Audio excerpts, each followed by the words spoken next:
അത്ര ഭയപ്പെടുന്നത് ആരാണ്? എന്തിനാണ് ഞാൻ പറയട്ടെ, എന്തിനാണ് ഇത്ര ഭയപ്പെടുന്നത് കോൺഗ്രസ്? അങ്ങനെ കൊടി പിടിക്കാൻ പാടില്ല, ഐഡന്റിറ്റി കാണിക്കാൻ പാടില്ല, അങ്ങനെ ഐഡന്റിറ്റി അല്ല. അദ്ദേഹത്തോട് മിണ്ടായിരിക്കാൻ പറയൂ. അദ്ദേഹം ചർച്ച ചെയ്യുമ്പോൾ ഒരു അക്ഷരം പോലും ഞാൻ മിണ്ടിയില്ല. എന്താണ് അദ്ദേഹത്തിന് ഇത്ര പൊള്ളുന്നത്?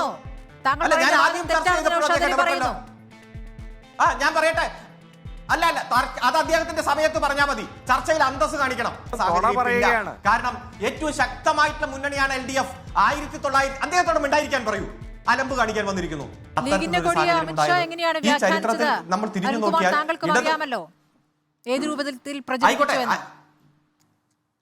അങ്ങനെ ഒരു അമിത്ഷായുടെ ഒരു വ്യാഖ്യാനം കേട്ട് തങ്ങളുടെ മുന്നണിയിലെ ഒരു പ്രധാനപ്പെട്ട കക്ഷിയോട് കൊടി പിടിക്കരുതെന്ന് പറയാൻ ഇത്ര ഭയപ്പാട് എന്തിനാണ് കോൺഗ്രസിന്?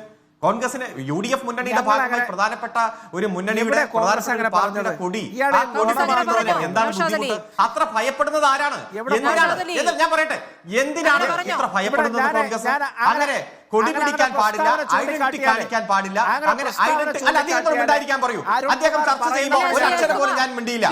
ഇദ്ദേഹമാണ് വലിയ ചർച്ചയിൽ മാന്യത പുലർത്തുന്ന ആളാണ് എന്ന് സ്വയം വിശേഷിപ്പിച്ച് വന്നിരിക്കുന്നത്. അദ്ദേഹത്തോട് മിണ്ടായിരിക്കാൻ പറയൂ. അദ്ദേഹത്തിന്റെ സമയത്ത് പറയാമല്ലോ. എന്താ അദ്ദേഹത്തിന്റെ പൊള്ളുന്നത്? താങ്കളുടെ വാദം എന്താണ് അദ്ദേഹത്തിന് പൊള്ളുന്നത്? അല്ല, ഞാൻ ആദ്യം ചർച്ച ചെയ്തപ്പോഴത്തേക്ക് ഞാൻ പറയട്ടെ, അല്ല അല്ല, അത് അദ്ദേഹത്തിന്റെ സമയത്ത് പറഞ്ഞാൽ മതി. ചർച്ചയിൽ അന്തസ് കാണിക്കണം. ഞാൻ ആദ്യം ഇവിടെ കെ മുരളീധരനാണ് 6 സീറ്റ് ലീഗിന് അർഹതയുണ്ടെന്ന് ഏറ്റവും ആദ്യം പറഞ്ഞതെന്ന് പറഞ്ഞപ്പോ അദ്ദേഹത്തിന് ഭയങ്കര ബുദ്ധിമുട്ടായിരുന്നല്ലോ. യാഥാർത്ഥ്യം കേൾക്കുമ്പോൾ അദ്ദേഹത്തിന് ബുദ്ധിമുട്ടുണ്ട്. ഇപ്പൊ UDF-ന് ഈ ഉപതെരഞ്ഞെടുപ്പിൽ കിട്ടിയ 10 സീറ്റിൽ 7 ലീഗിന്റേതാണെന്ന് പറഞ്ഞപ്പോൾ അദ്ദേഹം ഒച്ചപ്പാടുണ്ടാക്കിയല്ലോ. ഇത് ജനങ്ങളുടെ മുന്നിലുള്ള യാഥാർത്ഥ്യം തന്നെയാണ്. ഞങ്ങൾക്ക് ഒരു UDF-ലെ ഒരു ഘടകകക്ഷിയെ അടർത്തിയെടുക്കേണ്ട സാഹചര്യം. കാരണം ഏറ്റവും ശക്തമായിട്ടുള്ള മുന്നണിയാണ് LDF. 1900 അദ്ദേഹത്തോട് മിണ്ടായിരിക്കാൻ പറയൂ. അലമ്പ് കാണിക്കാൻ വന്നിരിക്കുന്നു. 1982 ശേഷം മുന്നണി രാഷ്ട്രീയം കേരളത്തിൽ ആരംഭിച്ചതിന് ശേഷം LDF ഏറ്റവും ശക്തമായി 11ഓളം ഘടകകക്ഷികൾ LDF-ന്റെ ഭാഗമായിട്ടുണ്ട്. പുറത്തുനിന്ന് പിന്താങ്ങുന്ന 7ഓളം കക്ഷികളുണ്ട്. ഏറ്റവും ശക്തമായിട്ട് തന്നെയാണ് LDF മുന്നോട്ട് പോകുന്നത്. ചരിത്രത്തിൽ ആദ്യമായി ഭരണ തുടർച്ചയിലേക്ക് നയിച്ചത് ഈ LDF അല്ലേ? ശരിക്കും പറഞ്ഞാൽ 42% വോട്ടിൽ നിന്ന് 45.3% ഈ വോട്ട് മാറിയത് ഇതേ LDF സംവിധാനത്തിലാ. അതുകൊണ്ട് ഞങ്ങൾക്ക് എന്തിന് UDF-ൽ നിന്ന് ആളെ അടർത്തിയെടുക്കണം? ഈ ഭരണ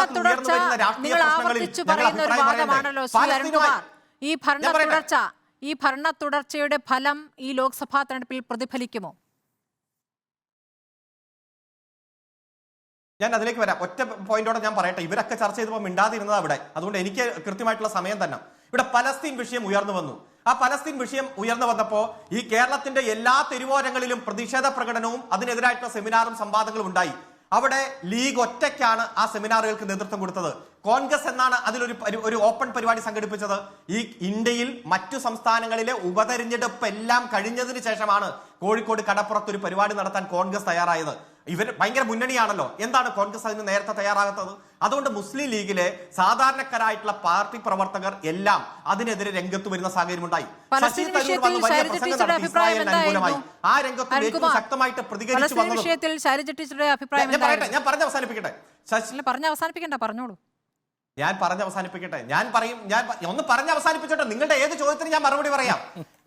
ഇവിടെ കൃത്യമായി ശശി തരൂർ അടക്കം വന്ന അഭിപ്രായം പറഞ്ഞപ്പോഴും ലീഗിലെ ഘടകകക്ഷികൾ, ലീഗിലെ അണിനിരന്ന സാധാരണക്കാർ വലിയ പ്രതിഷേധമായി രംഗത്ത് വന്നു.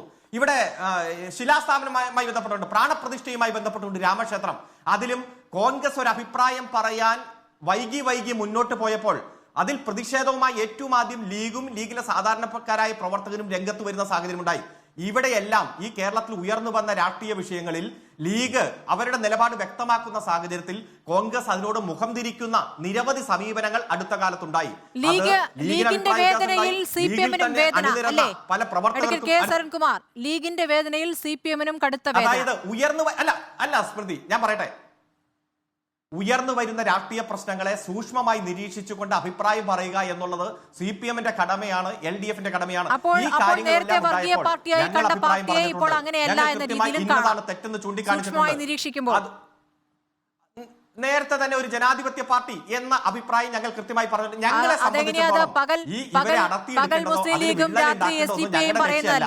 മറിച്ച് നിങ്ങൾ തന്നെയല്ലേ പറഞ്ഞിട്ടുള്ളത് പകൽ മുസ്ലിം ലീഗും രാത്രി SDPI-യുമാണ് നേതാക്കൾ?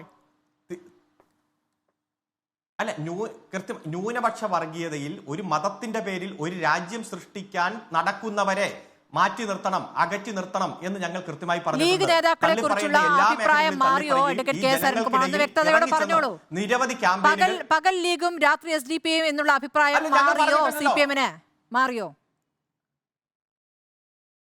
ന്യൂനപക്ഷങ്ങൾക്കിടയിൽ പ്രവർത്തിക്കുന്ന ഒരു ജനാധിപത്യ പാർട്ടിയാണ് ലീഗ് എന്ന് ഞങ്ങളുടെ അഭിപ്രായം ഞങ്ങൾ പറഞ്ഞിട്ടുണ്ട്. അതിൽ തന്നെ ഒരു മതത്തിന്റെ പേരിൽ രാഷ്ട്രം സൃഷ്ടിക്കാൻ നടക്കുന്നവർ വേറെയാണ്. അത് കൃത്യമായി ഞങ്ങൾ പറഞ്ഞിട്ടുണ്ട്.